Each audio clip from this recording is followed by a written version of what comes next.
Nous sommes aujourd'hui à l'auditorium Michel Petrucciani à Montélimar pour un concert exceptionnel. Enfin, ou plutôt, nous sommes actuellement au moment de la répétition, puisque ce concert exceptionnel va avoir lieu ce soir.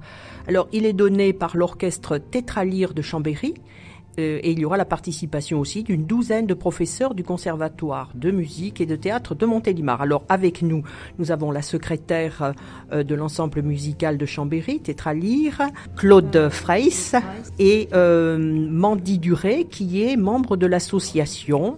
Vous pouvez nous dire un petit peu en quoi ce concert est-il exceptionnel et qui sont ces musiciens ? C'est exceptionnel parce que c'est un orchestre constitué de musiciens tout à fait extraordinaires. C'est un orchestre qui est unique en France. Tous les musiciens sont porteurs de handicap intellectuel. Donc une grande partie trisomie 21, mais pas seulement. Mais voilà, ils ont tous à faire face à un handicap et c'est pour ça qu'ils sont tout à fait extraordinaires. Qu'est-ce que vous rajouteriez? En quoi c'est exceptionnel? C'est aussi exceptionnel parce que cet ensemble est extraordinaire et dure depuis bientôt 35 ans.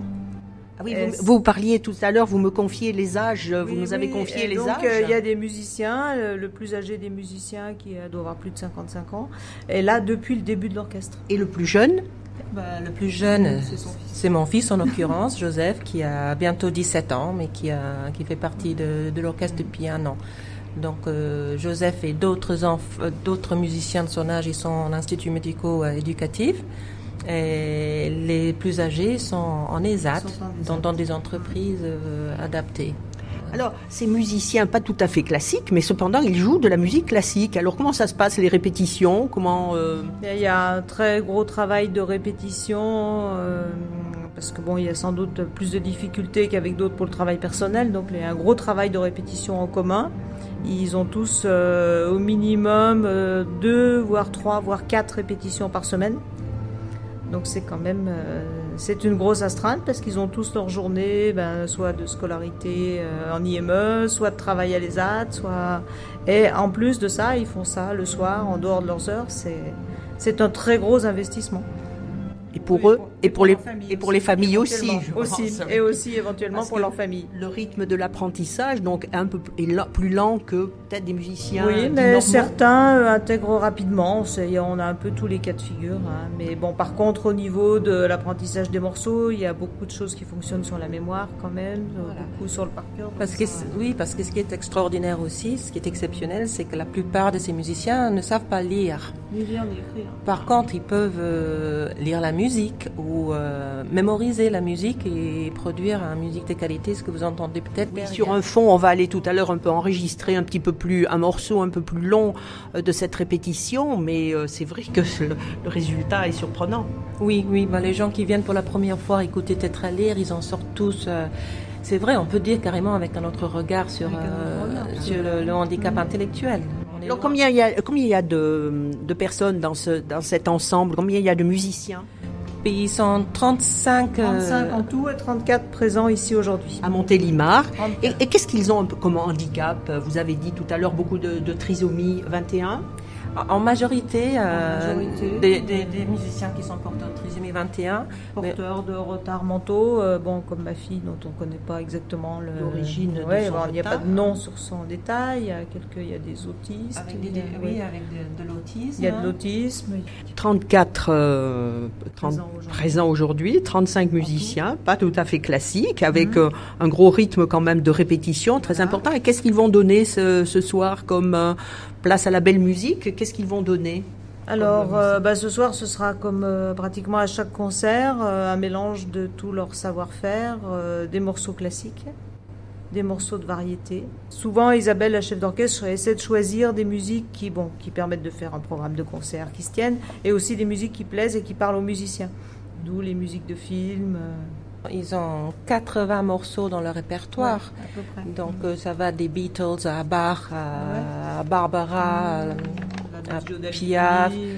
Ce soir, ils vont jouer Adagio.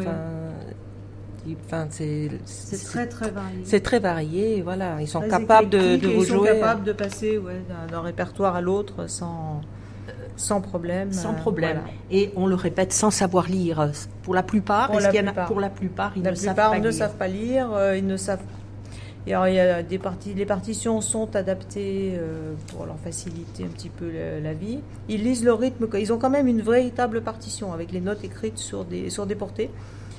Et donc, ils lisent les rythmes là-dessus. Et en dessous, le nom de la note est écrit. Donc, pour certains, ils le mémorisent de façon globale. Oui. Mais ils ont quand même de véritables partitions. Ce qui leur permet aussi de travailler, comme aujourd'hui, avec d'autres musiciens qui sont aptes à lire aussi leurs partitions. Oui, aujourd'hui, il y a une douzaine de professeurs du Conservatoire de musique de Montélimar qui les accompagnent. Oui, qui ont souhaité se joindre à eux pour participer à cette aventure. Et donc les partitions telles qu'elles sont faites pour les musiciens peuvent être lues par... Puisque ce concert, on ne l'a peut-être pas dit en entrée, a été donné à l'initiative de l'association Trisomie 21 de la Drôme. On entendra tout à l'heure le président de cette association. Donc voilà, des musiciens pas très classiques, un orchestre vraiment exceptionnel, un répertoire très intéressant et très important. Depuis quand dure cette association Tétralire? Et vous pouvez me donner un peu pourquoi Tétra et Tétralire, on comprend, mais pourquoi Tétra? Le Tétralire, c'est un coq de bruyère qui vit dans les montagnes de Savoie. Et donc quand les premiers musiciens ont commencé à jouer ensemble à l'IME-Challes-les-Eaux il y a bientôt 35 ans. Bon, ils ont joué pour le plaisir et puis petit à petit ils ont commencé à se produire et là il y a eu la nécessité de trouver un nom à cet ensemble. Et c'est les musiciens eux-mêmes qui ont choisi parce que le Tétralire c'était à la fois un oiseau de nos montagnes et puis il y avait une consonance musicale qu'on retrouve dans notre logo puisqu'on a le Tétralire. Une association, voilà. Des personnes à l'origine. Une identité locale. Oui. Voilà. Qui a eu l'idée de cette association au tout départ? Eh bien, c'est parti d'un petit groupe à l'IME de Challes-les-Eaux. Donc, l'IME, c'est un institut médico-éducatif. Il y avait une éducatrice qui jouait de la guitare et donc un jeune qui lui a dit « Apprends-moi à jouer ». Et ce jeune est encore là, il joue encore de la guitare dans l'orchestre. Il est moins jeune maintenant, mais il joue encore de la guitare avec l'orchestre. Et c'est lui qui a demandé ça. Puis après, ils se sont joints d'autres avec des flûtes. Et petit à petit, le groupe s'est étoffé.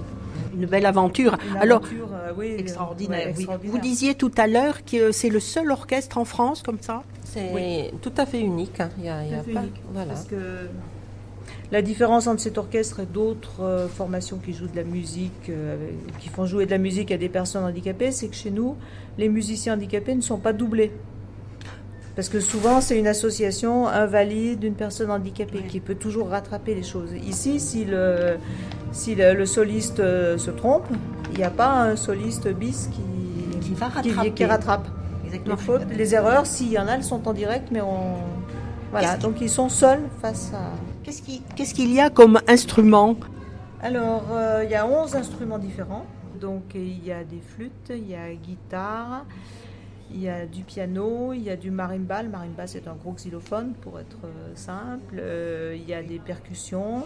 Votre fils, il est flûte. La flûte, oui, vous le et disiez tout à l'heure. Peu, c'est ajouté ça rejoint l'orchestre un accordéoniste qui, lui, n'est pas porteur de handicap intellectuel, mais qui est myopathe. Et il s'est très bien intégré dans l'orchestre depuis bientôt 1 an maintenant. Vous avez besoin de musiciens encore ou non? Vous recrutez? Non, pas du tout. Le recrutement se fait, c'est un renouvellement qui se fait parce que certains musiciens sont fatigués ou ont envie de passer à d'autres activités, donc certains s'en vont.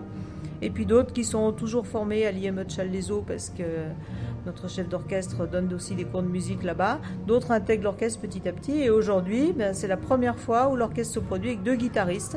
Parce que le deuxième guitariste va faire son premier concert, son premier vrai concert ce soir à Montélimar. Il était assez ému tout à l'heure là. Ah oui. Voilà. Très bien. Mais écoutez, vraiment, merci beaucoup. Je rappelle donc, nous étions avec Claude Freyss, qui est secrétaire de l'association Tétralire de Chambéry, et Mandy Duré, qui est membre de l'association également, qui fait partie du conseil d'administration. Merci mesdames, beaucoup. Nous allons maintenant écouter un petit peu de la répétition, un morceau de répétition, et puis rappeler aussi, c'est important, que ce concert a été organisé par l'association Trisomie 21 de la Drôme. Donc, si on cherche sur Internet, on trouve notre site avec des vidéos, avec des morceaux à écouter. S'il y a des personnes en vous écoutant, en nous écoutant, qui se disent tiens, pourquoi pas à Montélimar, qu'est-ce que vous conseilleriez pour monter un orchestre comme ça avec des personnes porteurs de handicap intellectuel? Il faut beaucoup de volonté, de bonne volonté. Il faut énormément de volonté. Il faut trouver un ou plusieurs professeurs disposés à se lancer dans cette aventure, à s'adapter. Et puis surtout, sur le site, il y a aussi une rubrique contact, prendre contact avec nous et poser des questions. Et s'inscrire dans la durée, parce que si on se rappelle tout à l'heure... C'est un travail de longue haleine et que, voilà. Et une pédagogie adaptée. Ouais. Pédagogie, bien sûr, oui. Il faut trouver des professeurs disposés à s'investir très largement et à s'adapter. Voilà. Merci Claude Freyss, encore merci Mandy Duré, et puis que le concert de ce soir soit, on n'en doute pas, un grand succès, remporte un grand succès.